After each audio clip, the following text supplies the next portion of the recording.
Hi, I'm Francisco Romero Acosta. I'm a PhD candidate at Virginia Tech.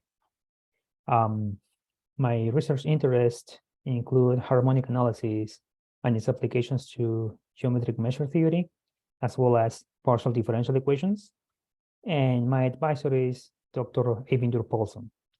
So today I want to talk about some of the research that I did for my dissertation. And as you can see in the title, I'm going to talk about a Mattila-Sjölin theorem for triangles.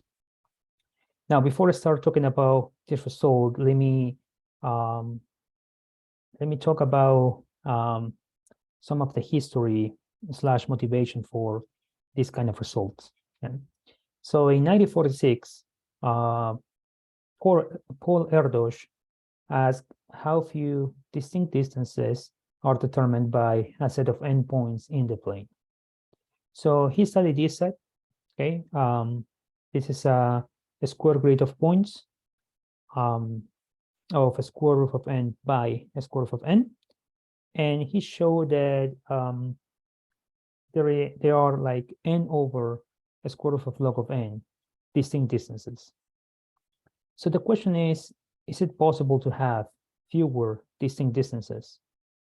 So Erdős conjecture that for any arrangement of n points in the plane, the number of distinct distances is at least n over a square root of log of n.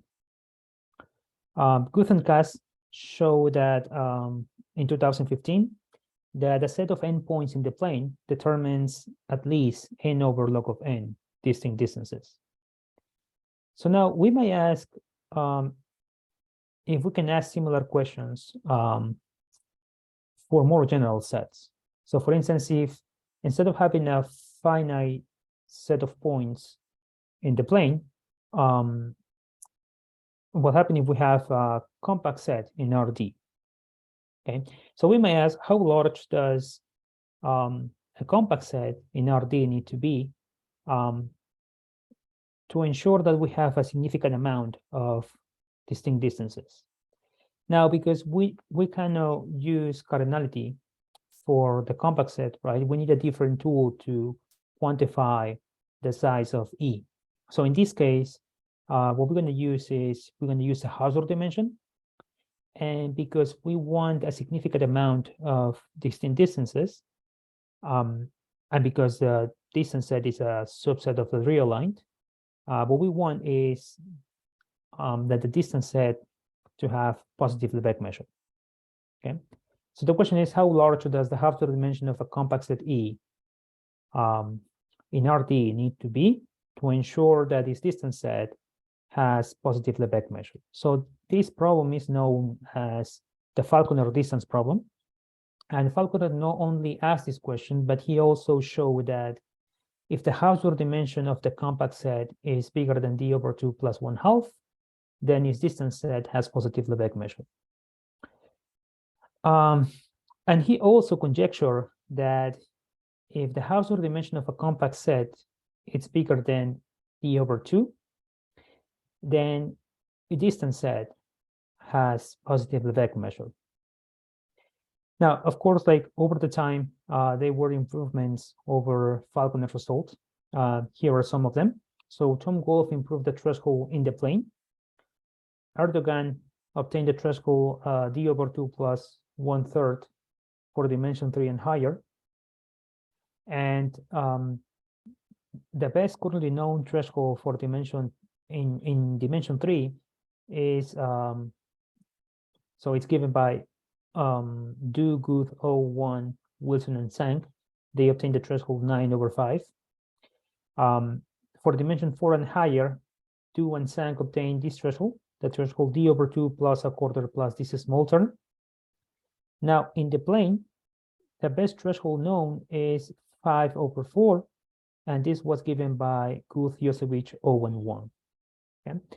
And recently, for even dimensions, I mean, when d is an even integer, Du, Josevich, O1, and Sank, they obtained the threshold d over 2 plus 1/4. Now, as we know, if a set has positive Lebesgue measure, that doesn't imply that the set has no empty interior, right? So we can ask, we may ask, how large does the Hausdorff dimension of a compact set need to be to guarantee that the distance set contains an interval? Okay. So Mattila-Sjölin, they show that if a compact set has Hausdorff dimension bigger than d over 2 plus 1/2, then the distance set has no empty interior. So notice that Mattila-Sjölin obtained a threshold d over 2 plus 1/2, which is the same threshold that Falconer obtained. However, they show something stronger, right? They show that the distance set contains an interval, which immediately implies the result obtained by Falconer.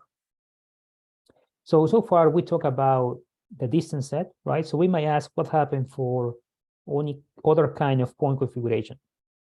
So in 2021, Greenleaf, Yosevich, and Taylor, they use Fourier integral operators to find Hausdorff dimensional threshold that guarantees that many classes of point configuration have no empty interior.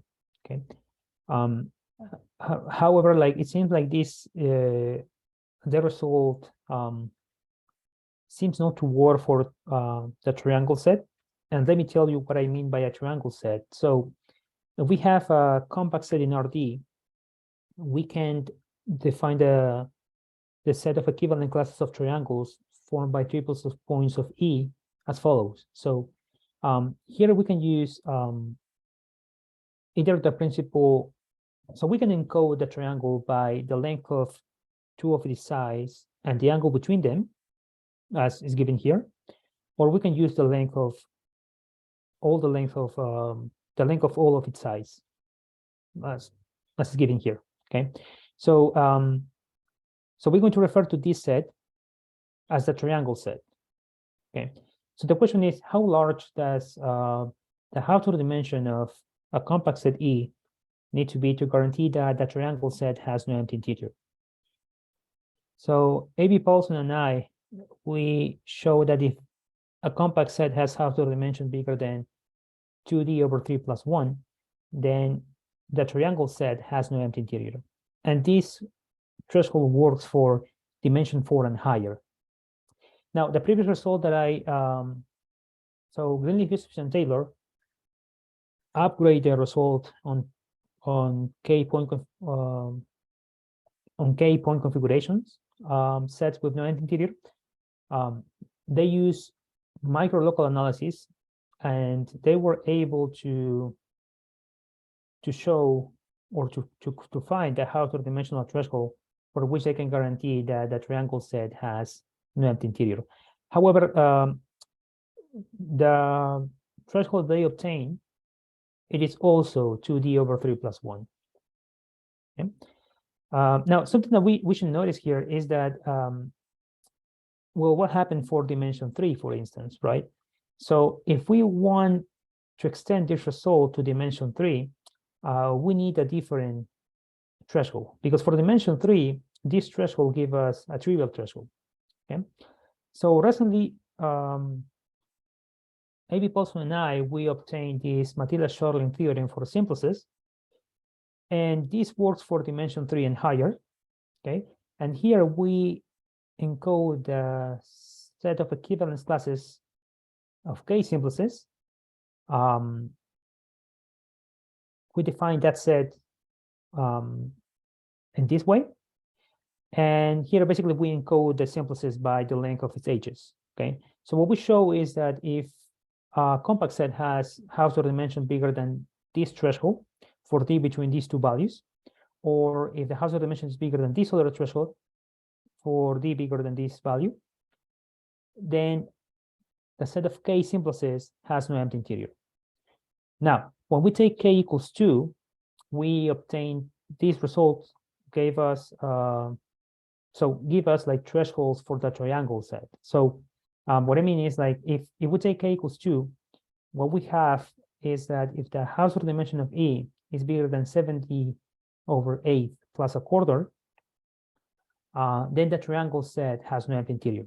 And this threshold works for dimension 3 up to dimension 10. Okay, so so now let me talk about like the sketch of the proof of these results. Okay, so first let me tell you about how we can connect the dimension of E with our set of point configurations. In this case, the triangle set, right? So what we need first is we need a Frostman probability measure supported on E. So then we can define a push forward measure by using this measure mu. We can define a push forward measure on our set of point configurations, or well, in the triangle set, right? So now, how can we obtain this Frostman probability measure? So to do that, we're going to use Frostman lemma. Okay, but first let me tell you, you know, like by definition, okay. So the Hausdorff dimension of E is defined as the supremum of all these number S for which the S dimensional Hausdorff measure of E is positive. Now the Hausdorff measure has nice property, like for instance, it's invariant under translations. It behaves very well under dilations. And when S is an integer, the Hausdorff measure is equal to the Lebesgue measure up to a constant. Okay. So, so the Hausdorff dimension is supremum over all these value sets for which we have this condition. Now, but Frostman lemma says that if we have the S dimensional, if we have like the S dimensional Hausdorff measure of E is positive, if and only if there is a measure mu on ME such that the measure mu satisfies this condition. Now, ME here denotes the family of Borel measures with compact support, such that the support of the measure mu is in E. Okay, and moreover, these measures are positive and finite. Okay, so if we have this condition, right, then by Frostman lemma we can obtain this measure that is positive and finite, and then we can just scale this measure, and we have a probability measure mu on our set E, right? And moreover, that measure satisfies this condition. This condition is called the Frostman condition. So that was, we have a Frostman probability measure. Okay. So by using Frostman lemma, we can obtain this Frostman probability measure supported on E. Okay. Now, as I said, like if once we have this measure, we can define a push forward measure on our set of point configurations. Okay. Which we're going to denote as delta mu. Okay. Now, for instance, if we're talking about so for the triangle set, right? We can take the measure mu cross mu cross mu, and then we can use this map to define the push forward measure on the triangle set. Okay.